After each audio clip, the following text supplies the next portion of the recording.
Bonjour, dans cette capsule, je veux voir avec toi comment on fait pour s'assurer que deux triangles sont isométriques. Donc, tu connais les trois cas d'isométrie, soit le CCC, CAC ou ACA.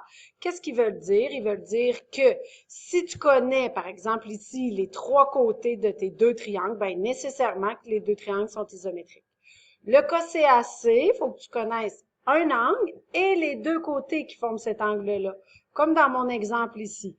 Dans ce cas-ci, l'exemple que j'ai d'illustrer ici, il ne respecte pas mon cas de congruence parce que l'angle n'est pas entre les deux côtés, soit le côté 3 et 7.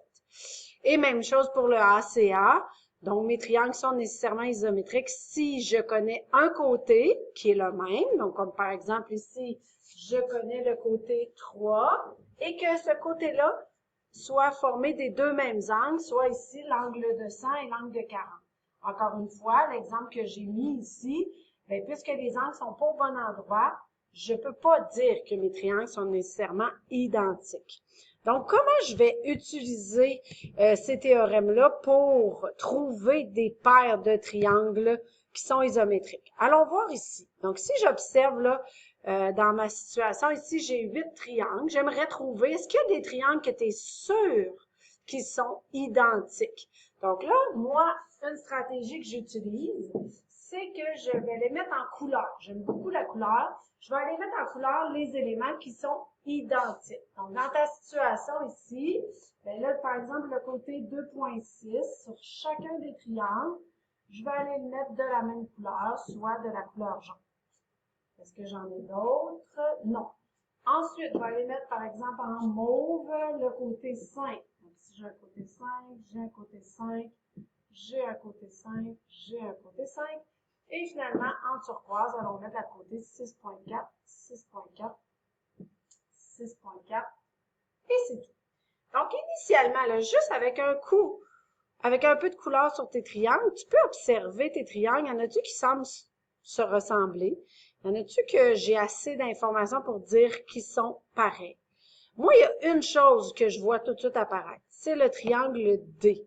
Le triangle D, je ne connais aucune mesure de côté. Donc, tout de suite, moi, je vais le mettre de côté. Parce que au minimum, si vous observez ici vos trois cas de congruence, au minimum, il faut que j'aille un C. Donc, si je ne connais la mesure d'aucun côté, en partant, je ne peux pas dire que ce triangle-là peut être isométrique avec un autre. Donc, celui-ci, je l'exclus.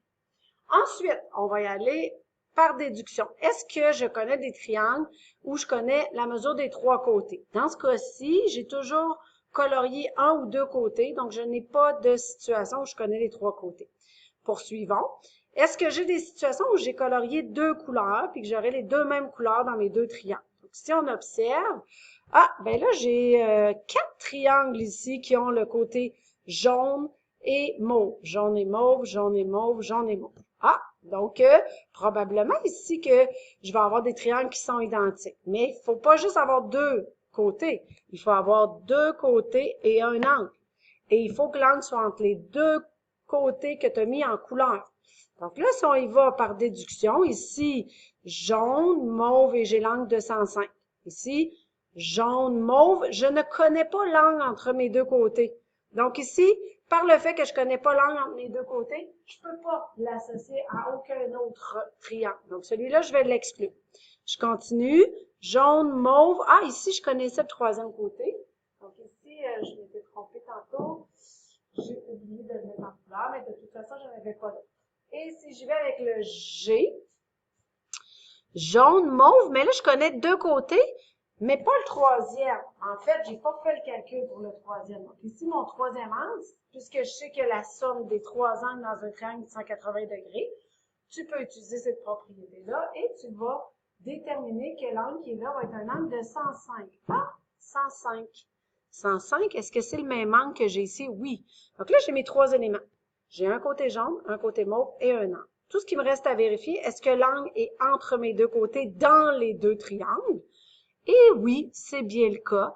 Donc, je peux affirmer que le triangle A et le triangle G sont isométriques par le cas CAC. Donc, les autres, je les ai associés. Ensuite, si j'observe les triangles qui me restent, il m'en reste 3. Qu'est-ce que je connais sur ces 3 triangles-là? C'est que je connais un côté. Donc, allons voir le dernier cas ici. Il faut que j'ai un côté et il faut que ce côté-là touche aux mêmes angles de même mesure. Donc, ici, j'ai un côté turquoise dans les 3. Si j'observe le premier ici, j'ai un angle de 50. De l'autre côté, je le connais pas, mais je peux faire le calcul comme tantôt.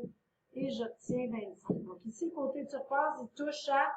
Donc, le côté turquoise, il touche à un angle de 25 degrés et 50 degrés. Donc, ici, il touche à 25 degrés et 50. Donc, celui-là, je suis sûre qu'il lui est isométrique. Et le H, je connais juste un angle, donc c'est pas suffisant. Donc, ici, je peux déduire que le triangle B et le triangle F sont isométriques, mais cette fois-ci, le cas de congruence qui m'a permis de l'affirmer, c'est le ACA. Donc, vous voyez, les cas de congruence, je les utilise pour aller vérifier l'information dans mes paires de triangles dans le but de dire que mes triangles sont isométriques. Donc, la stratégie d'utiliser des couleurs, ça peut vous aider. Donc là, tu vas vérifier avec tes couleurs si tu as les éléments. Et ensuite, n'oublie pas de vérifier si tes éléments sont bien placés. Et si oui, ben, tes triangles sont isométriques. Et sinon, ils ne le sont pas.